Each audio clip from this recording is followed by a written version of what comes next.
The notification came through at 7:43 on a Tuesday morning, while I was still in my dressing gown, standing at the kitchen bench with both hands wrapped around a mug of tea.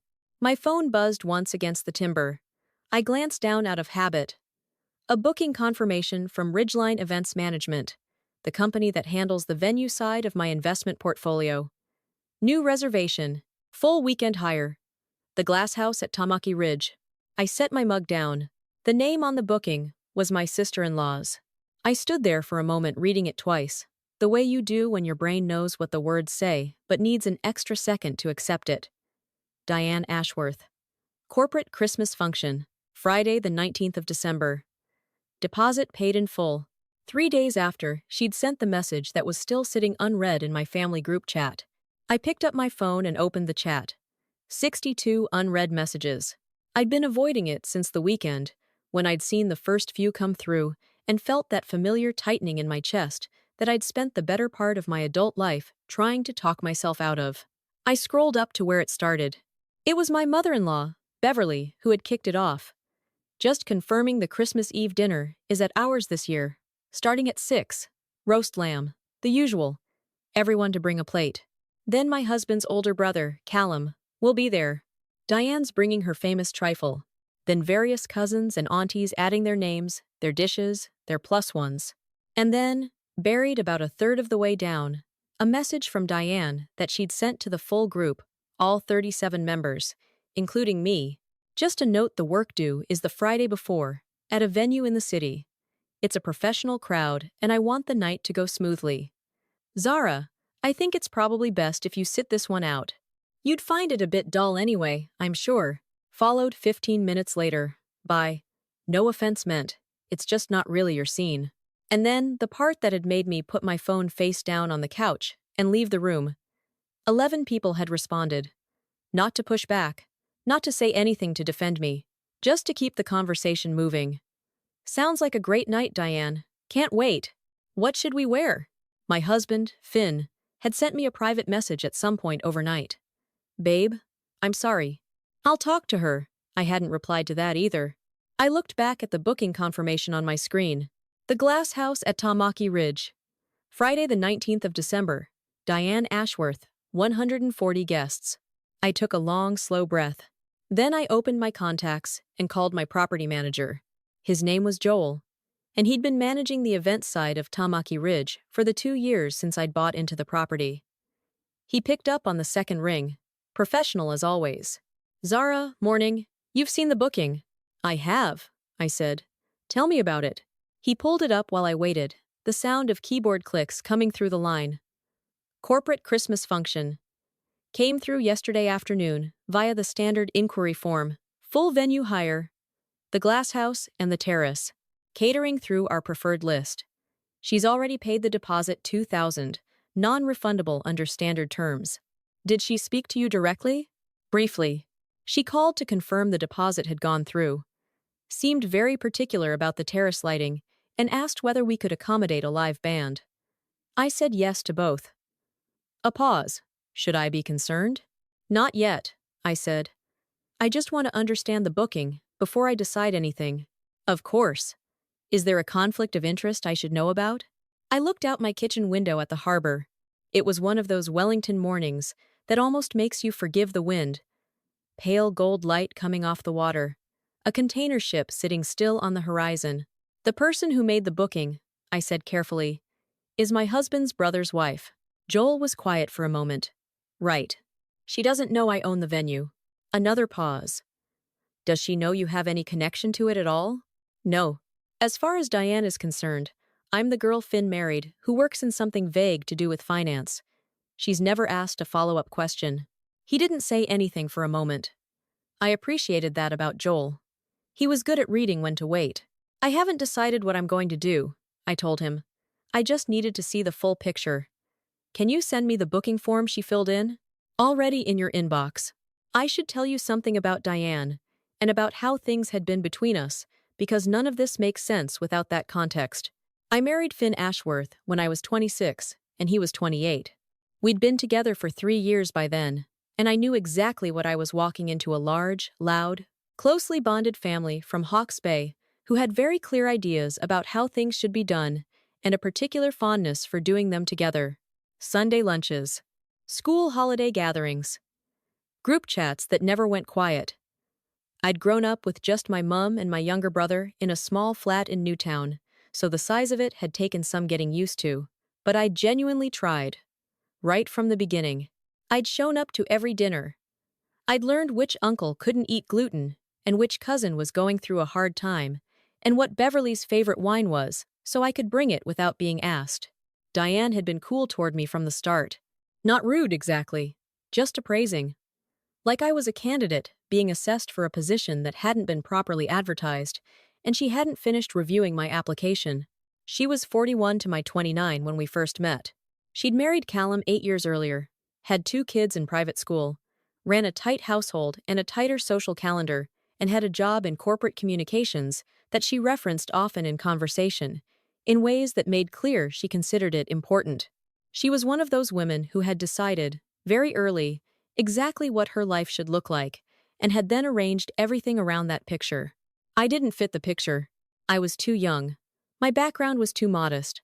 My job was, in her words, hard to explain at dinners. I was in property investment and venture capital, and I kept a low profile about it, which to Diane read as evasiveness.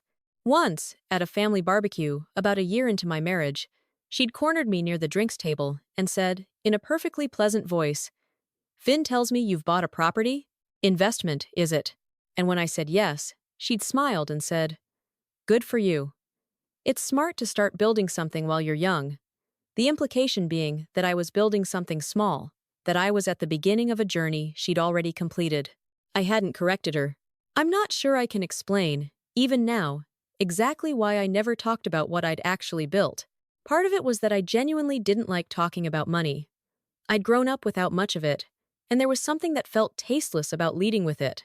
Part of it was that the Ashworth family ran on a certain social order, and I didn't particularly want to disturb it. And part of it, if I'm honest, was simpler than that. I was watching. I was keeping a record. Not for any calculated reason at first, just because I'm the kind of person who notices things and remembers them, and because the ledger between Diane and me had been accruing entries for years. The way she redirected conversations away from me at dinners. The Christmas she'd organized the family, Kris Kringle, and somehow my name had ended up unmatched. "A genuine mistake," she'd said. "So sorry. These things happen." The time she'd suggested to Beverly that the family holiday house in Mahia be reserved for the kids with children since the space was limited, and it made sense to prioritize. The promotion I'd gotten at 28 that I'd mentioned quietly at a family dinner, and that she'd responded to by immediately asking Callum about his own work news before I'd even finished the sentence. None of it was dramatic.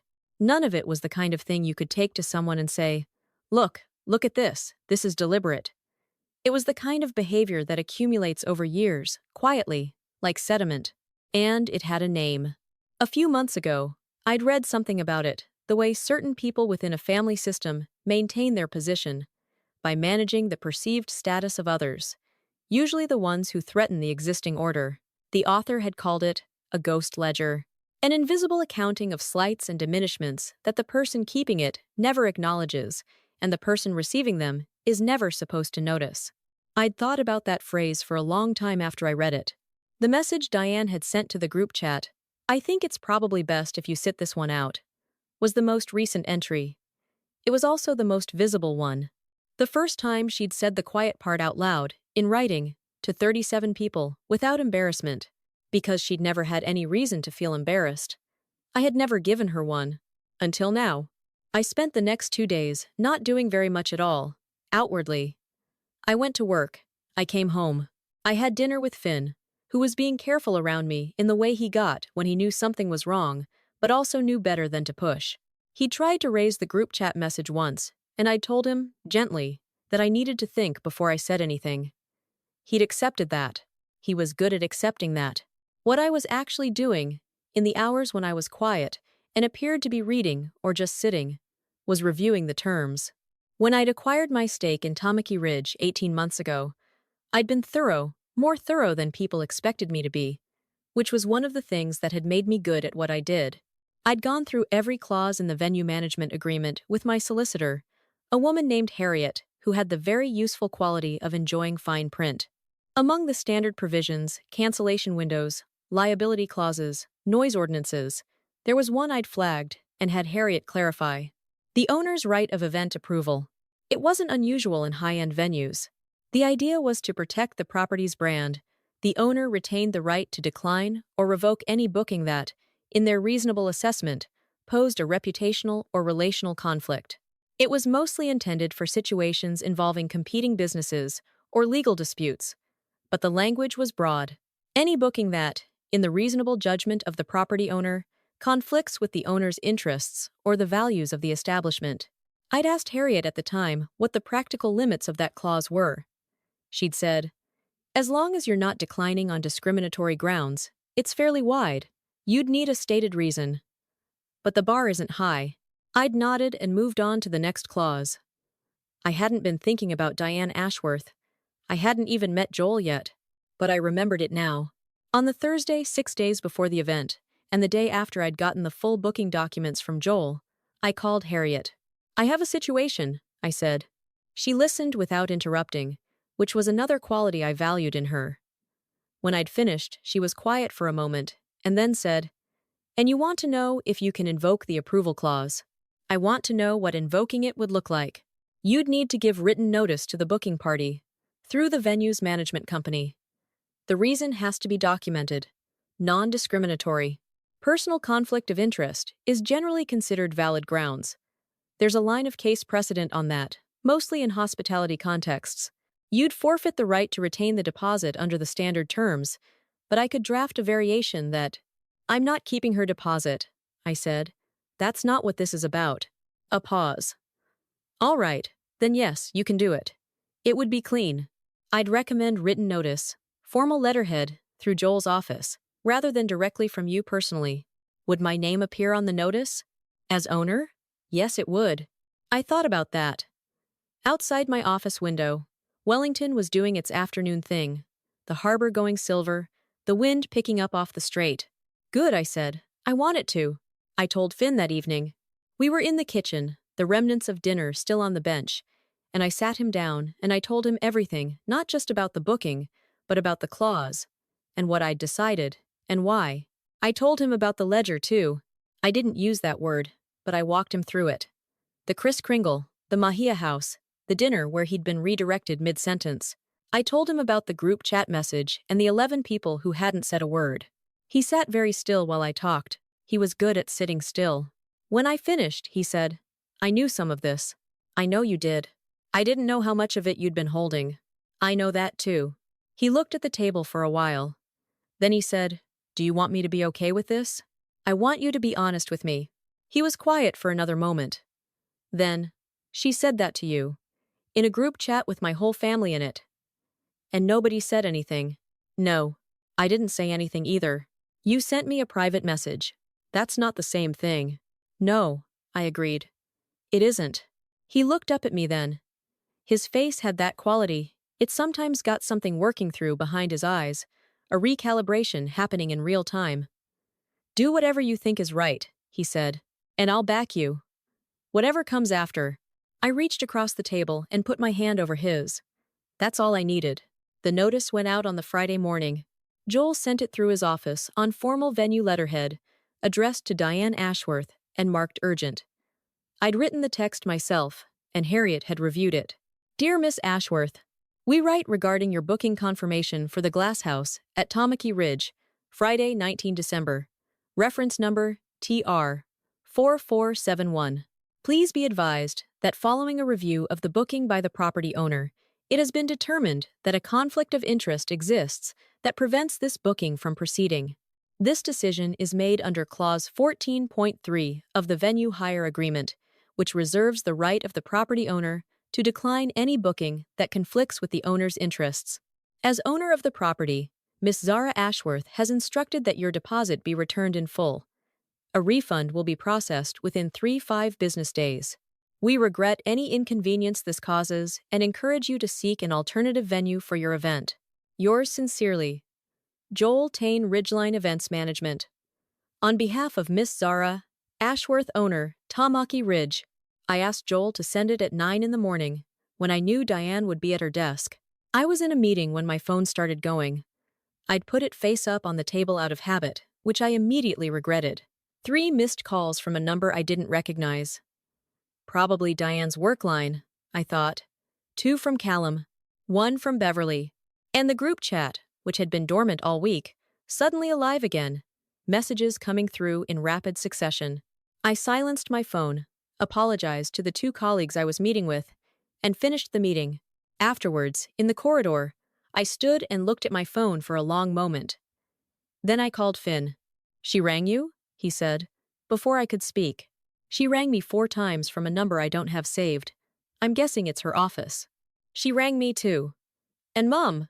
And apparently, she rang Joel, who told her he was only able to discuss the matter with the property owner. A pause in which I could hear him trying to suppress something. Not quite a laugh, but something adjacent to it. She didn't know what to say to that. "What did your mum say?" "She's confused. She didn't know either." "Nobody did. Except me, as of last night." He paused again. "Zara, are you okay?" "I'm fine," I said, and I meant it in a way I hadn't meant a version of that sentence for a long time. "I'll call Beverly tonight." The call with my mother-in-law was not easy, but it was honest, and that was enough. Beverly Ashworth was 72 years old, and had spent most of those years being the kind of woman who held things together through sheer will and an unwillingness to acknowledge difficulty. She wasn't a bad person. She was a person who had built her family into a shape she understood, and didn't love being told that the shape had problems. She asked me, carefully, why I hadn't told anyone about the property. I said I hadn't told anyone about a lot of things, and I walked her through a short version of the ledger. Not everything, not the accumulation of small things over years, but the message. The group chat. The 37 people. The 11 responses. She was quiet on the line for what felt like a long time. Then she said, "I didn't respond to that message." "I know, Bev." "I should have." "Yes," I said. "You should have." She made a sound that wasn't quite a sigh. "She's scrambling to find another venue. With 6 days' notice. In December." A pause. "I don't think she's going to manage it." "That's not something I can control," I said. "No." Another pause. "Are you going to do anything with the venue on that night?" I hadn't told her about this part. I'd told Finn and Joel, and that was all. "I've already booked it," I said. "The Glasshouse and the Terrace, Friday the 19th. "For what?" "A dinner," I said.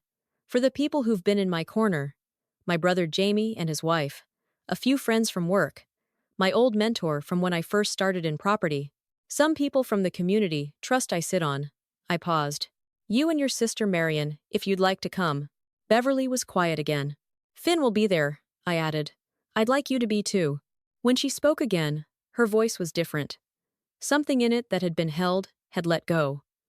"I'll be there," she said. "And Zara, I'm sorry. I should have done better by you. A long time ago." It wasn't everything. It was a beginning.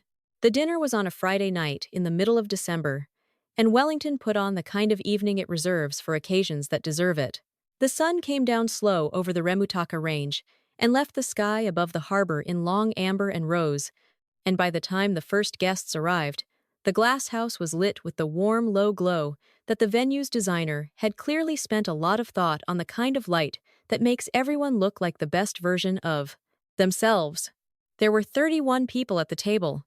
My brother Jamie arrived first, the way he always did, early and slightly overdressed, carrying a bottle of something he'd clearly agonized over. He hugged me for a long time, without saying anything, the way older brothers do when they've been worried and are relieved. And then he stepped back and looked at the room. "You own this?" he said. 40%, I said. "The other 60 is split between 2 commercial partners." He shook his head slowly. "Mum would have loved this." "I know," I said. "I think about that. Our mother had died when I was 23, and Jamie was 27. She'd worked her whole life in other people's houses and offices, and had died without ever owning anything, except the clothes in her wardrobe and a small savings account she'd been quietly building for as long as I could remember. I'd found out about the savings account after she died. There was $11,000 in it. She'd left it to Jamie and me in equal halves. I'd put my half toward my first property deposit. I'd thought about her at every step after that. To Mum, Jamie said, and raised his glass. To Mum, I said. Beverly came with her sister Marion, and she was quieter than usual all evening, in the way of someone who is reassessing something they thought they understood. She helped herself to wine and sat next to my mentor Prue, who was 70 and had been investing in property and businesses in the Wellington region since before I was born, and who had the quality of instantly putting people at ease, while also being one of the most intellectually formidable people in any room she entered. By the end of the evening, they were deep in conversation about something to do with local council planning rules, and Beverly had forgotten to be awkward. Before she left, she came to find me. We stood near the terrace railing, with the lights of the city below us and the water dark beyond. "This is beautiful," she said. She meant the view, but I think she meant something else too. "It is," I said.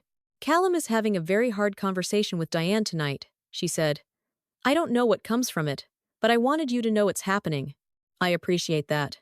She looked at me for a moment, with the expression of a woman who is realizing something late. "You've been doing all of this quietly for a long time." "Yes." "Why didn't you ever say anything?" "I thought about it." "Because I didn't need to," I said. "And because there's a difference between proving something and knowing it yourself." She nodded slowly. "Finn is a lucky man." "We're lucky together," I said. "That's how it works." Finn found me later, when most of the guests had moved to the terrace and the room had gone soft with the last of the evening. He came to stand beside me, and we looked out through the glass at the group of people who had shown up for us. Really shown up, over years, in the quiet ways that count. "How do you feel?" he asked. I thought about it honestly. "Like myself," I said. "Properly like myself, for the first time in a while." He put his arm around me, and we stood there in the light, and didn't say anything else, because there wasn't anything else to say. A few days after the dinner, I got a message from Diane. Not through the group chat. A direct message, just to me. It was short. It said, "I owe you an apology. I've been thinking about it, and I know I've been dismissive of you for a long time. I don't have a good reason for it. I'm sorry." I sat with it for a day before I replied. Then I wrote back, "Thank you for saying that. It means something. I think if we're both willing, we can start again from here." She replied with one word. "Yes." I don't know what happens next between us. I don't know if the family reshapes itself around this, or if old habits reassert themselves over time. What I know is that something that had been invisible is now visible, and once a thing is seen, it can't be unseen. That's the nature of ledgers. When you open them up to the light, the accounting changes for everyone. There's something I've thought about often since that December, something I'd want to say if I had the chance to say it clearly. The people who diminish you quietly, the ones who redirect conversations, who forget to include you. If you say it's not really your scene in group chats, they're usually not doing it from a place of strength. They're doing it from a place of fear. Fear that the order they've built their sense of safety around might not be as solid as they need it to be. That someone younger, or quieter, or from a background that doesn't fit the expected mold, might turn out to have built something they didn't see coming. The ghost ledger isn't just the record of what's been done to you. It's also the record of what the other person is afraid of. The best response to that kind of fear isn't to fight it loudly. It isn't to perform your accomplishments or demand to be seen. It's to keep building, quietly and with intention, until the moment when the building speaks for itself. And then to be ready, not with anger, but with grace, to open the door and let the light in. You don't have to shrink yourself to keep the peace. You don't have to explain yourself to earn respect. And you never have to accept an invitation to feel small from someone who hasn't looked closely enough to see how tall you are. The table you build, on your terms, in your own space, with your own people, that table is yours. No one can uninvite you from it.